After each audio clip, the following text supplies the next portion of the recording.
स्वागत है आपका अपने YouTube channel A to Z math classes by Jangid sir में। पिछली क्लास में हमने जो वास्तविक संख्या जो अपना पहला चैप्टर है मैथ का 10th क्लास का वास्तविक संख्या, उस चैप्टर के हमने जो शॉर्ट क्वेश्चन थे उनको हमने सोल्व किया। अगर आपने पिछले क्लास को अच्छे से देखा है तो अपने एग्ज़ाम में जो एक नंबर के 2 क्वेश्चन आते हैं शॉर्ट क्वेश्चन वास्तविक संख्या से, वो क्वेश्चन आपको उस क्लास से बाहर देखने को नहीं मिलेंगे। उसी क्लास को आगे बढ़ाते हुए आज हम चल रहे हैं वास्तविक संख्या की अपनी सेकंड क्लास में, जिसमें हमसे जो वार्षिक परीक्षा के अंदर या जो परीक्षा पैटर्न में दिया गया था कि वास्तविक संख्या से एक 2 नंबर का क्वेश्चन भी आता है लघुत्रात्मक टाइप का, तो उस क्वेश्चन को हम आज की अपनी इस क्लास में सोल्व करेंगे।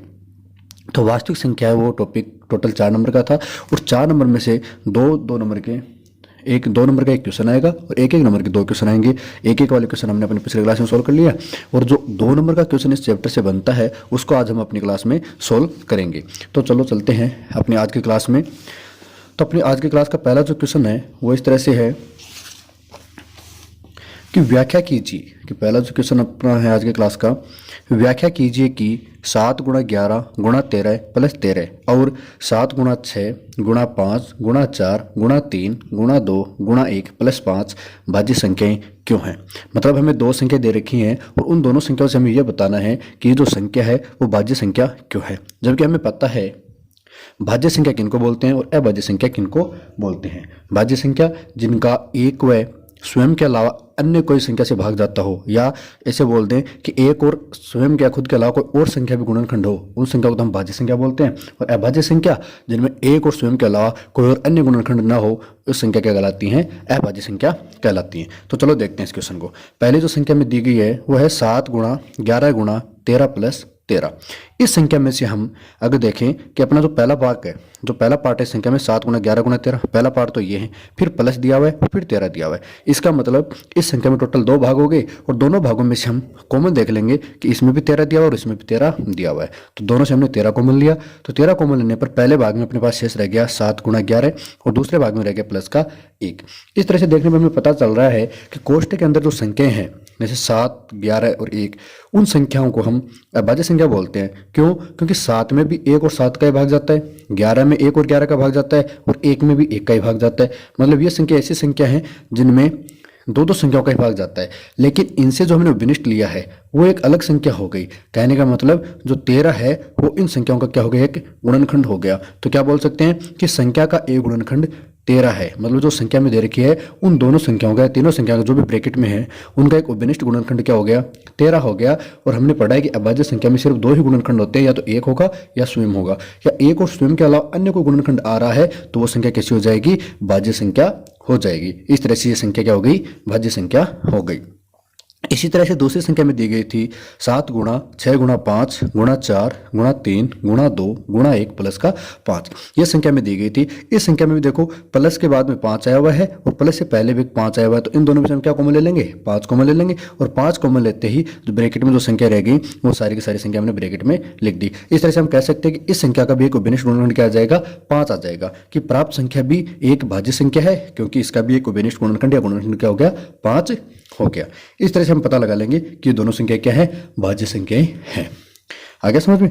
अब चलो अपने अगले क्वेश्चन में, और अगला क्वेश्चन मोस्ट इंपोर्टेंट क्वेश्चन अपना जो बार बार एग्जाम में पूछा जाता है, जिसे हम सोल्व करेंगे। कि ये बोल रहा है सिद्ध कीजिए √3 एक अपरिमेय संख्या है। सिद्ध कीजिए √3 एक अपरिमेय संख्या है। अब देखो इस तरह का जो क्वेश्चन आता है जिसमें केवल अकेली एक अंडर वाली संख्या आती है, उसको हम सोल्व करने के लिए हमें कथन में दिया हुआ है कि अपरिमेय संख्या है। तो जो कथन हमें दिया गया है उस कथन के विपरीत कथन हमें मानकर चलना है। तो इसमें हम लिख सकते हैं कि माना, किस तरह से सोल्व करेंगे कि माना √3 एक परिमेय संख्या है, परिमेय संख्या है।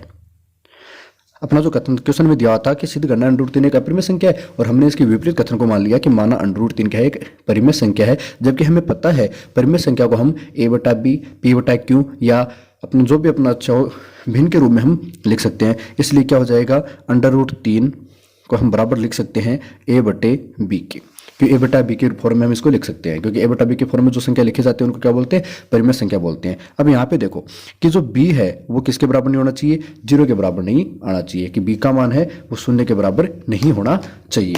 और यहाँ पे देखो अगर b का मान 0 नहीं है तो ये जो दो संख्याएं हैं a और b जो संख्या हैं वो भी क्या हो जाएंगी, सह अभाज्य संख्या होंगी, सह अभाज्य संख्या। और सह अभाज्य संख्या हमने पिछली क्लास में पढ़ा है कि सह अभाज्य संख्या किसको बोलते हैं, कि ऐसी दो अभाज्य संख्याएं जिनका एक विनिष्ट गुणनखंड क्या होगा, एक होगा, कि ऐसी दो अभाज्य संख्याएं जिनका एक विनिष्ट गुणनखंड क्या होता है, एक होता है, उन संख्याओं क्या बोलते हैं, सह अभाज्य संख्या बोलते हैं। अब यहाँ पे देखो √3 बराबर a बटे b के फॉर्म में हमने लिख लिया।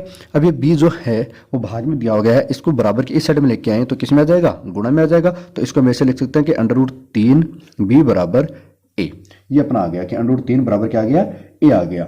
अब दोनों पक्षों का हमें करना पड़ेगा वर्ग, कि दोनों पक्षों का वर्ग करेंगे तो यहाँ से √3 है, 3 के ऊपर जो √ लगा हुआ है वो मार्क क्या हो जाएगा, हट जाएगा। तो क्या करेंगे, दोनों पक्षों का वर्ग, दोनों पक्षों का वर्ग करने पर, अब दोनों पक्षों का वर्ग करेंगे तो क्या हो जाएगा, यहाँ से √ का तो जो 3 के ऊपर √ लगा हुआ चिन्ह हट जाएगा, b का हो जाएगा स्क्वायर और बराबर आ गया a स्क्वायर।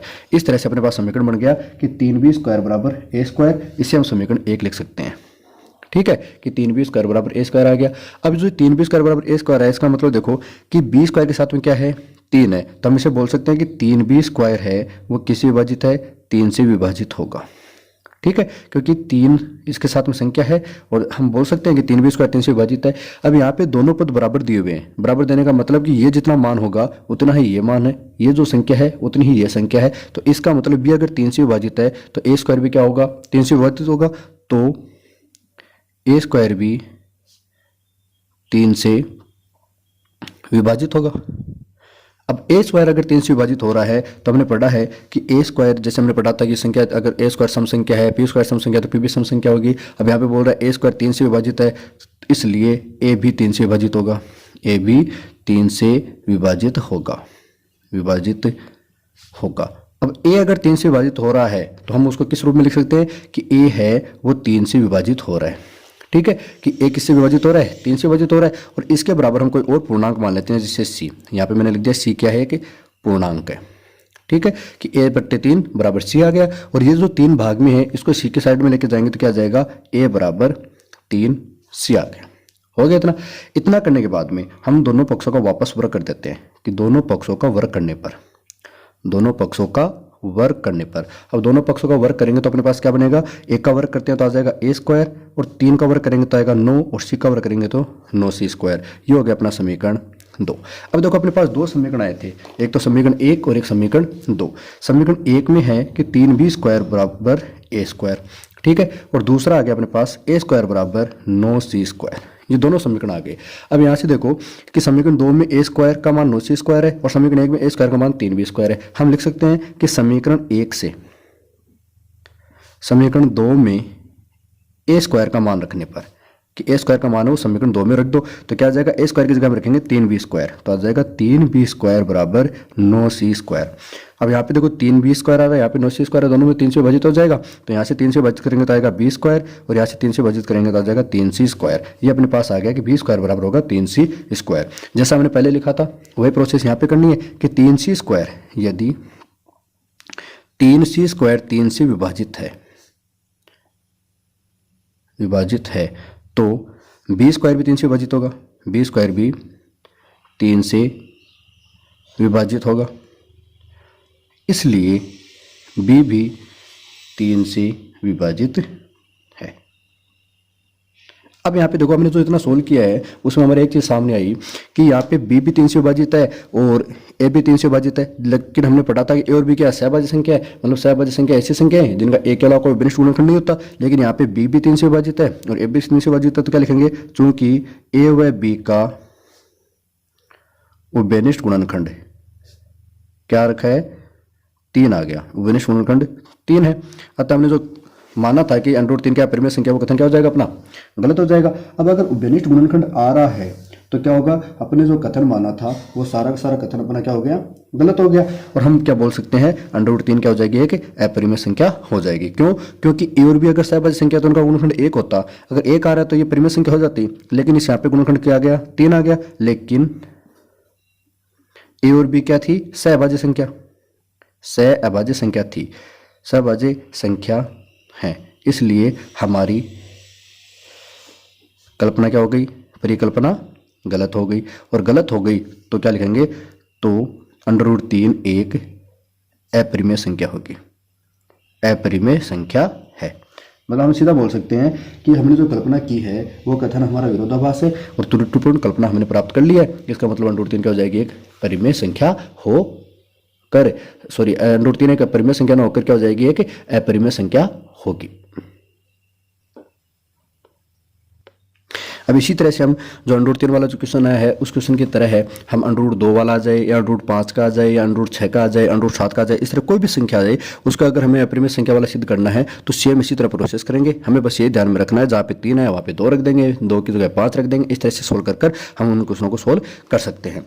अब देखो अगला क्वेश्चन है अपना क्वेश्चन नंबर 3 जो हमें दिया हुआ है कि क्वेश्चन नंबर 3 हमारे पास है कि सिद्ध कीजिए 3 + 2√5 एक अपरिमेय संख्या है। अब ऐसे क्वेश्चन में हमें एक ही चीज़ ध्यान में देनी है कि अगर अंडर वाली संख्या अकेली आ रही है और हमें अपरिमेय संख्या सिद्ध करवा रहा है तब तो हमने जो √3 वाला क्वेश्चन किया था सेम उसी की तरह सोल्व करना है। लेकिन अगर इस तरह का कोई क्वेश्चन आ जाए जिसमें अंडर वाली संख्या के साथ में प्लस में, गुणा में, माइनस में जो भी है अन्य कोई संख्या आ रही है तो उसे हमें किस तरह से सोल्व करना है वो देखो।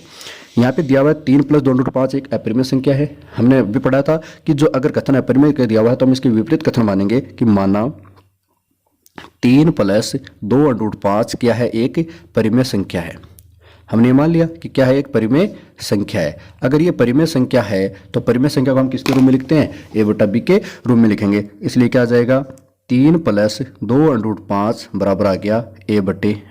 और हमें पता है b बराबर क्या नहीं होगा, 0 नहीं होगा। और ये दोनों क्या हैं, सहअभाज्य संख्या हैं, सहअभाज्य संख्या होंगी।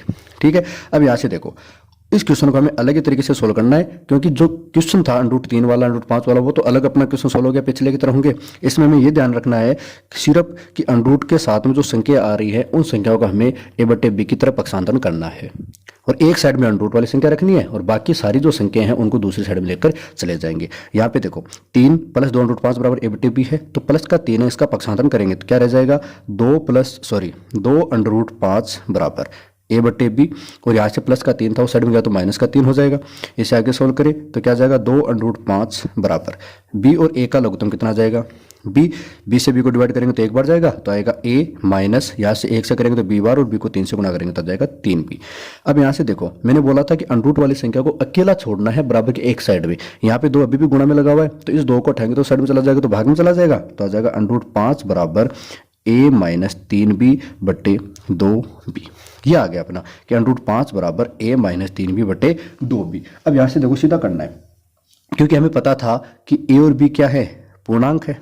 ये तो हमें पता है a और b पूर्णांक है, और a और b अगर पूर्णांक है तो हमने पढ़ा है कि a/b के फॉर्म में जो अपने जो संख्या आएंगे उनको हम क्या बोलते हैं, परिमेय संख्या बोलते हैं। तो यहाँ पे देखो a - 3b बटे 2b, ये क्या हो जाएगा a - 3b बटे 2b क्या हो जाएगी, एक परिमेय संख्या हो जाएगी। क्या हो जाएगी, परिमेय संख्या हो जाएगी। ठीक है, ये क्या आ गई अपनी एक परिमेय संख्या आ गई।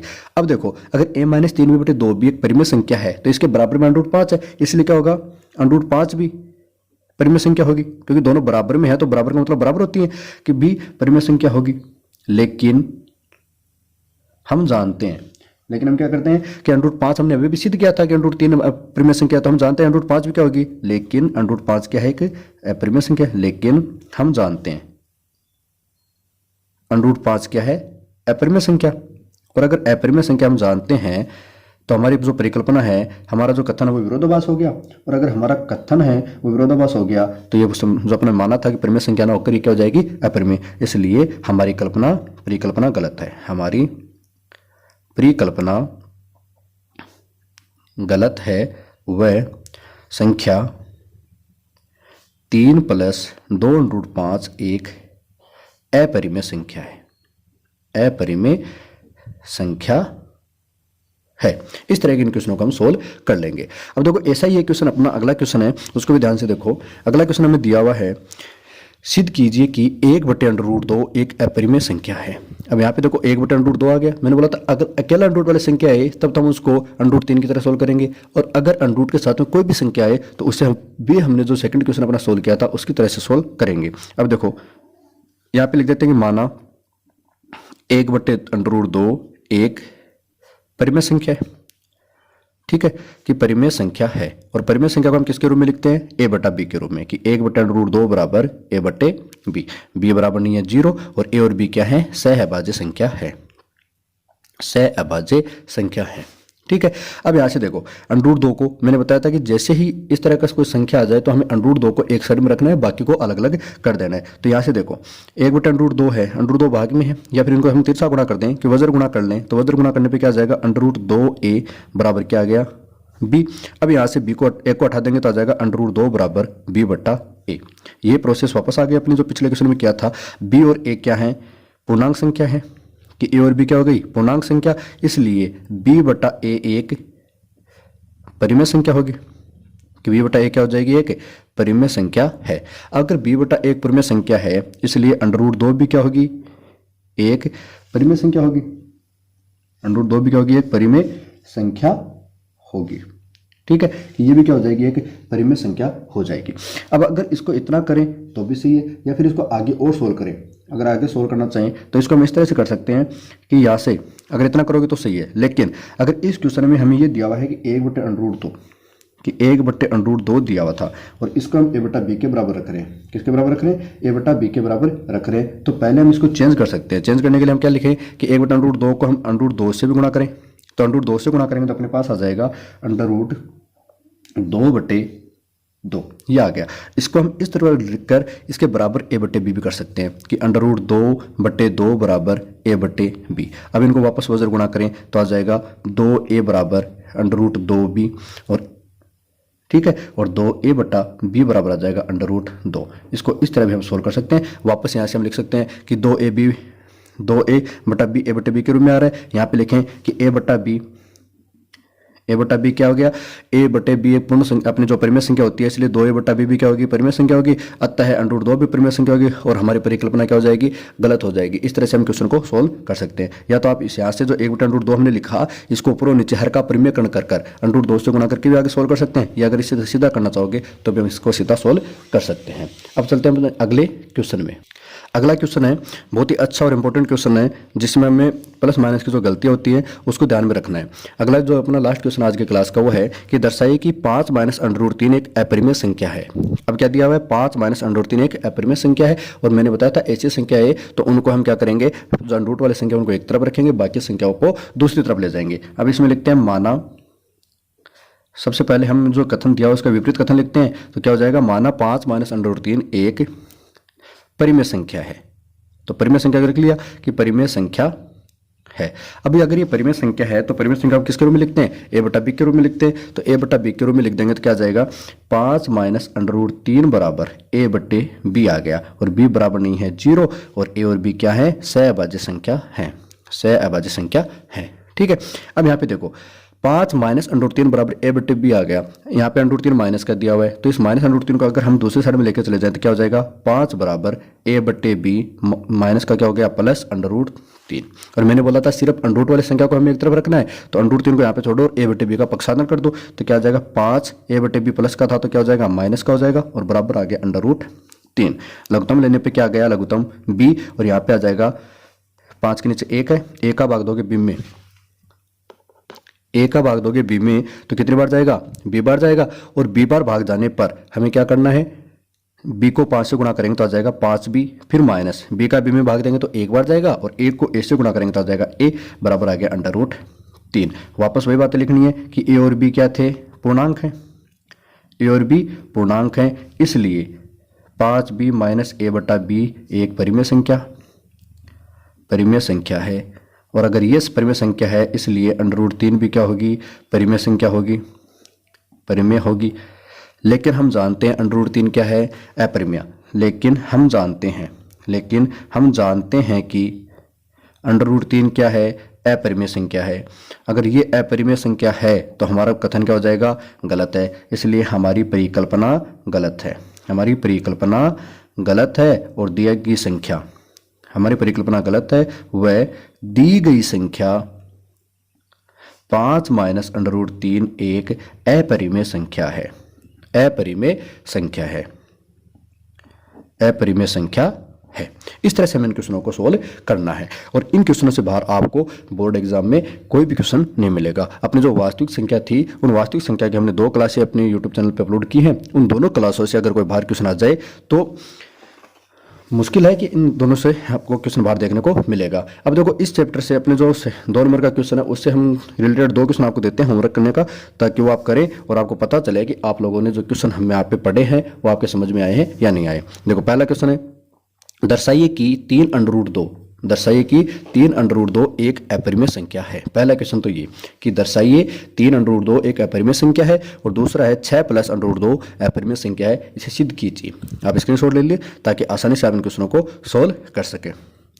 ठीक है, तो इन दोनों क्वेश्चनों को अगर आपने अच्छे से सोल्व कर दिया तो आपको समझ में आ गया कि अपना जो चैप्टर 4 अंक का, वो 4 अंक का चैप्टर आप लोगों ने कंप्लीट कर लिया है और आप अच्छा स्कोर आसानी से प्राप्त कर सकते हैं। इसी तरह से अपनी आने वाली जो क्लासेज होंगी उनमें हम जो अलग अलग चैप्टर हैं, जैसे सेकंड चैप्टर आ गया, थर्ड चैप्टर, उन सभी चैप्टरों के एक जो वीडियो होगा वो शॉर्ट क्वेश्चंस का होगा, और दूसरा जो वीडियो होगा वो ऐसे ही बड़े क्वेश्चनों का होगा, ताकि आपको पढ़ने में ज़्यादा समय भी ना लगे और एक छोटी छोटी क्लासों के माध्यम से आप पूरा जो सिलेबस अपना वो कवर कर सके और एक अच्छा स्कोर आप बोर्ड एग्जाम में प्राप्त कर सके।